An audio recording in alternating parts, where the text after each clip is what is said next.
Bismillahirrahmanirrahim. Assalamualaikum warahmatullahi wabarakatuh. Baiklah, di sini saya perwakilan dari kelompok 8 keperawatan B ingin menjelaskan itu salah satu fungsi dari manajemen keperawatan itu dealing with descriptive staff problem atau sesuatu yang gangguan ataupun masalah yang terdapat pada staff.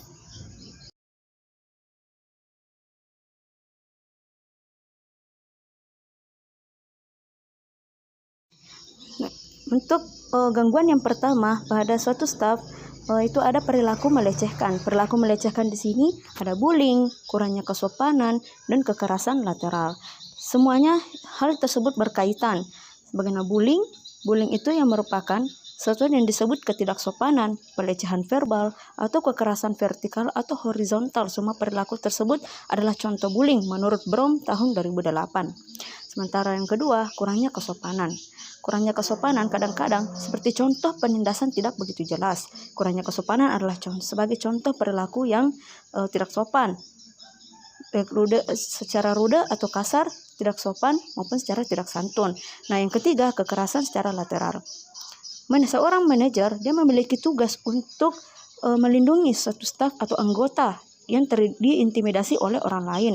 Makanya, jikalau seorang manajer tidak melindungi satu staf atau anggota karyawan di dalam satu tempat kerja, maka konflik tepat untuk mengatasinya itu sulit.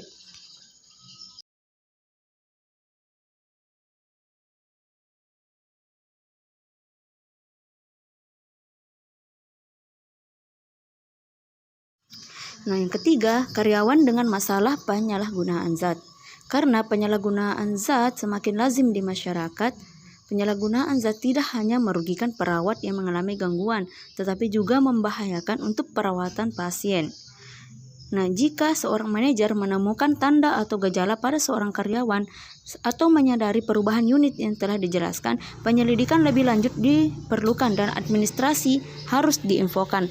Adapun tanda-tanda alkohol atau ketergantungan obat, yang pertama, riwayat keluarga alkoholisme atau penyalahgunaan obat. Yang kedua, keluhan dari rekan kerja. Yang ketiga, sering berganti tempat kerja. Yang keempat, perubahan suasana hati, depresi, percobaan bunuh diri lembaga. Yang kelima, ketertarikan yang kuat pada pengendalian nyeri pasien. Yang keenam, sebelum riwayat medis kontrol recurring pain.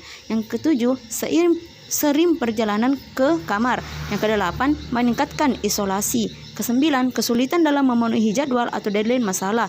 Kesepuluh, penjelasan yang tidak memadai untuk pekerjaan yang hilang. Selanjutnya, laporan dari penyakit, kecelakaan kecil, dan keadaan darurat seperti gejala fisik alkohol atau ketergantungan obat. Nah, adapun badan keperawatan yang berperan penting ketika terjadi masalah penyalahgunaan zat, seperti itu negara badan keperawatan bertugas untuk melindungi publik, termasuk praktik oleh perawat yang terganggu oleh penyalahgunaan zat. Nah, tindakan disipliner di beberapa negara bagian, misalnya contoh badan keperawatan yaitu KNAP, ditawarkan kepada perawat yang praktiknya terganggu oleh penyalahgunaan zat menurut Sidinier dan Hautberger tahun 2008. Nah, adapun strategi intervensi yang dilakukan oleh seorang manajer. Setelah seorang manajer mengidentifikasi seorang perawat dengan masalah penyalahgunaan zat, intervensi dengan perawat tersebut harus direncanakan. Sebelum melakukan intervensi, manajer harus mengumpulkan semua dokumentasi atau informasi tentang perilaku perawat yang mungkin menunjukkan masalah pelecehan. Contohnya, catatan tentang keluhan staf tentang kinerja pekerjaan, tentang pengobatan yang tidak efektif atau perawatan yang buruk.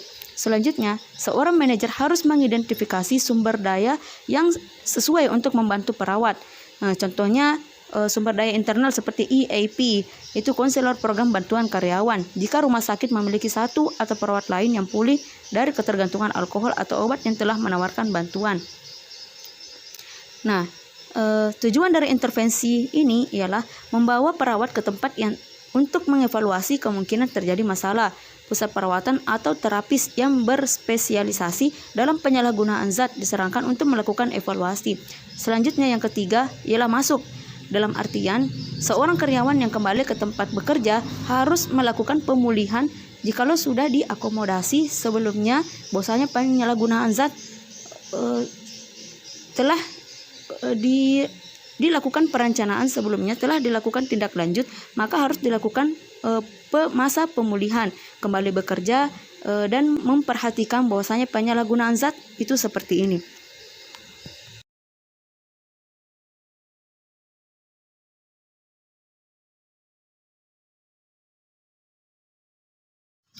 Nah, yang ketiga, karyawan dengan masalah penyalahgunaan zat. Karena penyalahgunaan zat semakin lazim di masyarakat, penyalahgunaan zat tidak hanya merugikan perawat yang mengalami gangguan, tetapi juga membahayakan untuk perawatan pasien. Nah, jika seorang manajer menemukan tanda atau gejala pada seorang karyawan atau menyadari perubahan unit yang telah dijelaskan, penyelidikan lebih lanjut diperlukan dan administrasi harus diinfokan. Adapun tanda-tanda alkohol atau ketergantungan obat, yang pertama, riwayat keluarga alkoholisme atau penyalahgunaan obat. Yang kedua, keluhan dari rekan kerja. Yang ketiga, sering berganti tempat kerja. Yang keempat, perubahan suasana hati, depresi, percobaan bunuh diri lembaga. Yang kelima, ketertarikan yang kuat pada pengendalian nyeri pasien. Yang keenam, sebelum riwayat medis kontrol recurring pain. Yang ketujuh, sering perjalanan ke kamar. Yang kedelapan, meningkatkan isolasi. Kesembilan, kesulitan dalam memenuhi jadwal atau deadline masalah. Kesepuluh, penjelasan yang tidak memadai untuk pekerjaan yang hilang. Selanjutnya, laporan dari penyakit, kecelakaan kecil, dan keadaan darurat seperti gejala fisik alkohol atau ketergantungan obat.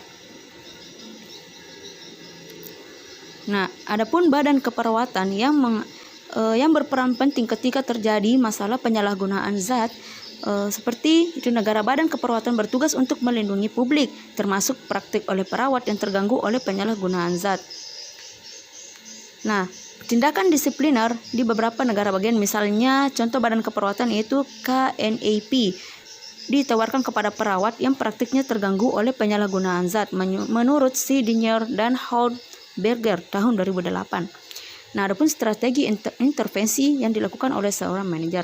Setelah seorang manajer mengidentifikasi seorang perawat dengan masalah penyalahgunaan zat, intervensi dengan perawat tersebut harus direncanakan. Sebelum melakukan intervensi, manajer harus mengumpulkan semua dokumentasi atau informasi tentang perilaku perawat yang mungkin menunjukkan masalah pelecehan. Contohnya, catatan tentang keluhan staf tentang kinerja pekerjaan, tentang pengobatan yang tidak efektif atau perawatan yang buruk. Selanjutnya, seorang manajer harus mengidentifikasi sumber daya yang sesuai untuk membantu perawat. Contohnya, sumber daya internal seperti EAP, itu konselor program bantuan karyawan. Jika rumah sakit memiliki satu atau perawat lain yang pulih dari ketergantungan alkohol atau obat yang telah menawarkan bantuan. Nah, tujuan dari intervensi ini ialah membawa perawat ke tempat yang untuk mengevaluasi kemungkinan terjadi masalah, pusat perawatan atau terapis yang berspesialisasi dalam penyalahgunaan zat disarankan untuk melakukan evaluasi.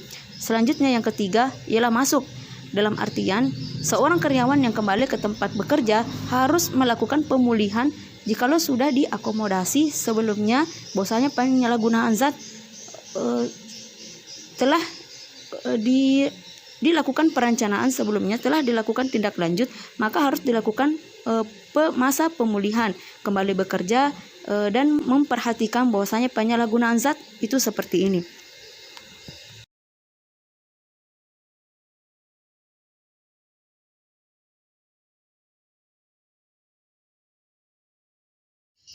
Sekarang kita lanjut. Setelah kita mengetahui berbagai bentuk deskriptif staff, itu masalah-masalah yang terdapat pada staff yang mengandung deskriptif. Sekarang kita masuk ke bagaimana sih bentuk staff yang sempurna. Nah, di sini ada berbagai sasaran untuk kepegawaian dalam perawat yang sempurna. Untuk pencapaian kesempurnaan bagi pegawai atau kinerja seorang perawat harus ada 4 yang harus kita capai. Yang pertama ada zero, never events, itu tidak pernah membuat kesalahan. Jadi selama dia bekerja atau telah mengetahui tata tertib yang ada, tidak pernah berbuat kesalahan walaupun itu satu kesalahan. Yang kedua, 100% quality compliance. Itu 100% dia harus kepatuhan terhadap kualitas yang ada di suatu tempat kerja. Yang ketiga, 100% patient physician, dan nurse satisfaction. Itu 100% kepuasan pasien, dokter, dan perawat. Yang keempat, 100% working and available equipment, yang artinya 100% di peralatan bekerja dan tersedia. Nah, percuma kita bekerja, namun di tempat kerja itu tidak memenuhi standar atau tidak terpenuhinya suatu peralatan yang dibutuhkan, maka itu akan menghalangi suatu kualitas yang ada di suatu rumah sakit atau di tempat kerja yang lain. Nah, untuk mencapai staf yang perfect atau yang sempurna, maka kita membutuhkan memiliki tidak terlalu banyak pekerja dan tidak terlalu sedikit. Nah, untuk mendukung jumlah pengasuh yang memenuhi syarat melakukannya, dia harus bekerja secara efektif dan tepat waktu. Meskipun pencapaian staf yang sempurna walaupun tampak tidak mungkin, namun hal ini tidak boleh menjadi tujuan semua anggota tim. Penting untuk menyadari bahwa teknologi telah meningkatkan peluang untuk pekerjaan yang lebih efisien.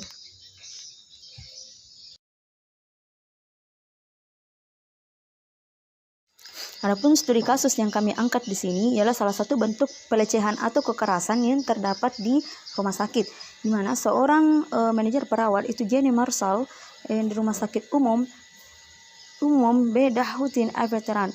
Dia tidak suka terhadap penampilan salah satu perawat, itu Felicia Ralston RN yang bekerja di bagian unit medis bedah yang telah bekerja selama 3 tahun, di mana seorang perawat ini, Felicia Ralston, dia memakai penampilan memakai tindik di wajah seperti di alis, di hidung, serta di mulut, dan mewarnai rambutnya. Nah, serta memakai tato di bagian belakang leher sehingga terlihat walaupun ia memakai baju seragam. Nah, Jenny Marshall atau seorang manajer perawat, dia tidak suka terhadap penampilannya sehingga manajer dia menegur kepada perawat tersebut. Dia mengatakan bahwasanya ada anggota keluarga yang tidak menyukai penampilannya dan merasa tidak nyaman, sehingga akan tetapi Felicia dia tidak menerima terhadap apa yang dikatakan oleh seorang manajer, dan malah ia menyabarkan dan sambil teriak di setiap perawatan unit. Nah, oleh karena itu Jenny, seorang manajer, memberi Felicia salinan putusan pengadilan federal, di mana pengadilan memutuskan bahwa tindik badan dan tato tidak dianggap dilindungi sebagai kebebasan berbicara, dan bahwa majikan memiliki hak untuk, atau seorang manajer memiliki hak untuk menetapkan standar pakaian dan penampilan bagi karyawan mereka.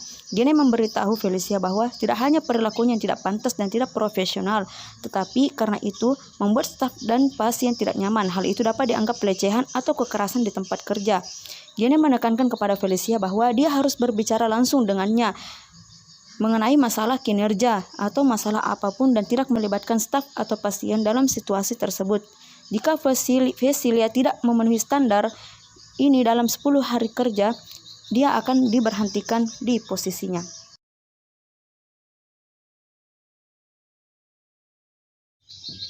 Dalam Al-Quran, keterkaitan terhadap deskriptif staff problem atau masalah yang terdapat pada staff dalam manajemen telah dijelaskan sesuai firman Allah Subhanahu wa taala dalam Al-Quran surah An-Nisa ayat 58. A'udzu billahi minasyaitonir rajim.